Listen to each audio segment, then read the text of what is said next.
Scorpio, my loves, the image that I have for you today is so perfectly, um,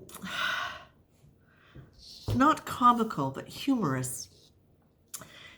So as soon as I started tuning into your energy, I got the feeling like I wanted to just kick back and have, a nice tall glass of, I don't know, iced tea or fizzy something with one of those playful bendy straws in it.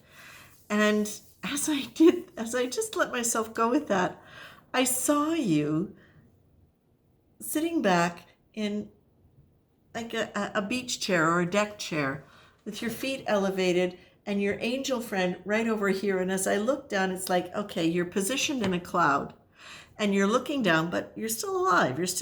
You still have a human body.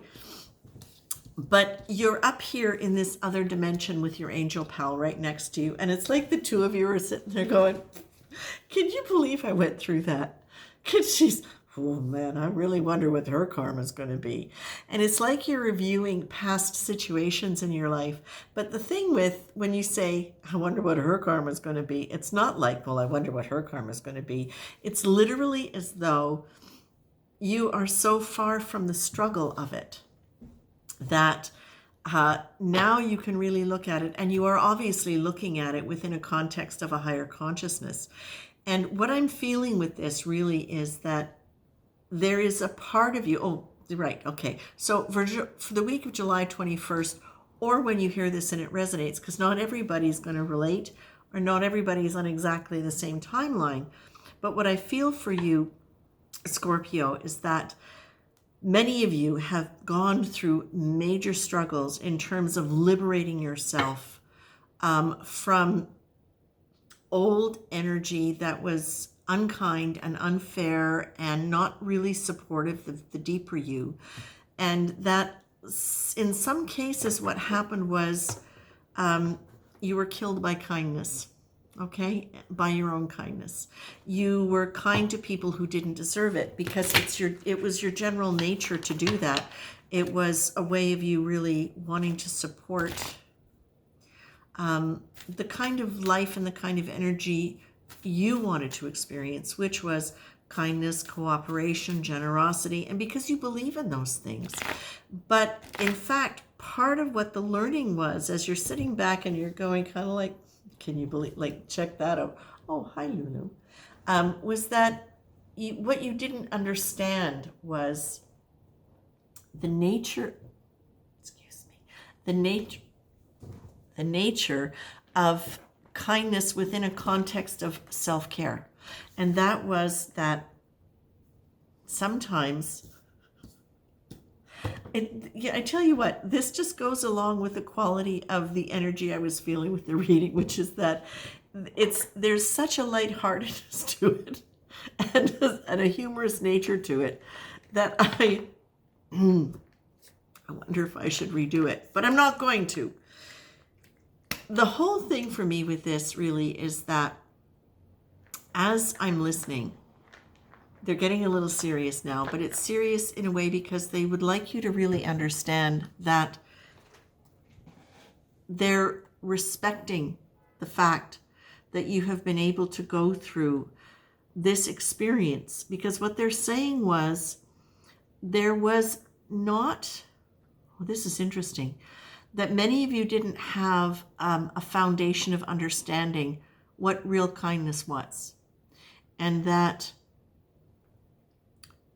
you hadn't experienced a lot of it in your life, and you didn't really have role models for that quality of kindness that you're looking for. And something that a friend of mine has used, which is generosity of spirit. It's something that you didn't experience a lot of. And so when you try to apply kindness to other people, sometimes it was done without having the discernment that goes along with experience and wisdom and healthy role modeling to know when that kindness was going to be abused, taken advantage of, and then created dynamics where you were hurt, you were, and when I say hurt, emotionally hurt, but sometimes in other ways too, where you were, where your wellness of being in some way was hurt beyond just like having a slightly bad feeling about something, where your life was affected in a way that made your life struggle. And so they're acknowledging this now, because part of what you went through in that whole process as you were struggling through it, part of what you're saying is, as you're standing there with your angel pal looking down going, can you believe I did that?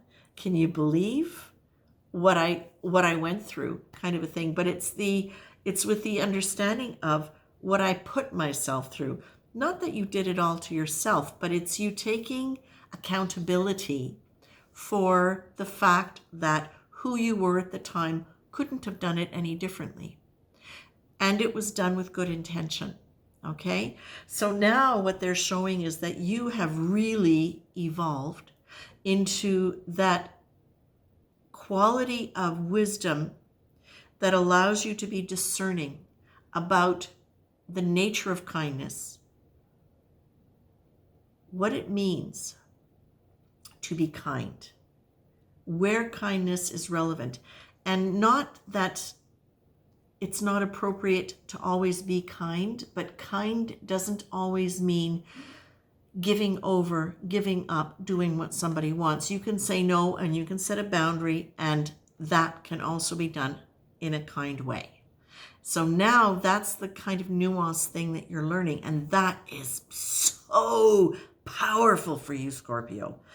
We know that you're a very strong sign. We know that you have the ability to get a lot done. We also know that you have deep understanding and that deep, watery, unconscious side, which is very linked to intuition, to feeling. And now that you're approaching this understanding of kindness, compassion, all of that, from a position of experience and wisdom, you are now a lot more able to really tune into what your intuition is, because it's not being smokescreened by this image of kindness that you have that precludes you taking care of yourself first. So there's no blindness associated with how you apply kindness and the nature of the deservingness of it in people. I think that's English. It's also something that's really important now. You guys have gone through a lot. You have. And what Spirit is saying, there's a reason. Oh, thank you. Okay, so there's a reason why you're on this chaise. It's not a chaise longue, but it's like the deck chair, the beach chair. Because it is time for you to take a break. It is time for you to rest and relax. And also, I asked for a song. I didn't get a song. I got many songs. And it was like, you're thinking, oh yeah, nice beach song, and Steel Drums comes on, and then you go, no, I think I'm actually more in the mood for Mozart. And so now all of a sudden it changes to Mozart. And I asked why? Why is that relevant? Well, it's relevant because music is frequency, right? Music obviously changes moods and all of that stuff. But what's relevant in this case is what Spirit is telling me now is being in this evolved consciousness that you have, that this image represents of you on the cloud with your angel pal. What this is showing is that by simply saying, I think I'd like some nice beach music. Oh, yeah, maybe not steel drum. I think Mozart. What this is saying is you're having the ability to be a lot more immediately capable, or I would say more capable of immediately changing your frequency, your vibration. And of course, what that does too is that really creates for you the ability to manifest things more quickly. So Scorpio, whatever you've been getting out of, okay, whatever struggle you've had, whatever struggle that you've gotten out of, whatever struggle you're still kind of easing out of, please be aware that you do still have the angel pal here. And this is something that they said to me as I was walking back and forth getting ready for this is they really want you to also know part of the reason they're showing you there with the angel beside you is because this whole time that you went through struggle, and especially as you were coming out of it, realizing what the nature of the struggle was and how it had become something that was really, really challenging for you to maneuver out of or maneuver through, you had so much spirit presence and spirit guidance with you. You had so much angelic help. And whether you realized or not that you were speaking to your angels, you were. And even if you didn't say, God, I need help, or spirit guides, help me, just the very fact that you were thinking in your heart or in your head, help, even if it was just this generalized, like, oh my God, help, like, what am I going to do with this? You were heard and you were answered. And even though things didn't always work out quickly or easily, you can trust that it was on a trajectory that needed to play itself out energetically, okay? And that you now are in a position where you can change things up for yourself. You can call in the new. That's great. You can call in that new frequency, and you can do it more quickly, and you can do it more easily than you would have before, because the very fact that you've gone through all of this meant you did, whether you consciously or unconsciously did it, you did call in your angels, and they worked a lot more directly with you and your spirit guides. And when I talk about changing it up and changing the frequency, I immediately pull the why not? Who says so? Set yourself free from internal rules that say no. Set yourself free from the external faces that you imagine enforce these no's. Take note of what and who they are, but then say yes to yourself. And that is it, my loves. You also got, I put it away, but when I was shuffling, the card that fell out was Be Your Own Hero card. So I just feel like this is reminding you, Scorpio, that you have this power, that there is a part of you, whether you're conscious of it or not, and this is important too, they wanted me to say, that whether you're aware of it or not, there is a part of you. There is a part of all of us who has a higher consciousness. And what they want you to know is yours has been really engaged, even when you're not conscious of it being engaged. So sleep time, daydream time, very, very engaged. Okay? Take care. This is lovely. Take a break. Relax. Kick back with your angel. Have a nice cup of iced tea or something fizzy with ice and just lovely stuff. And take a break. And congratulations. Take care.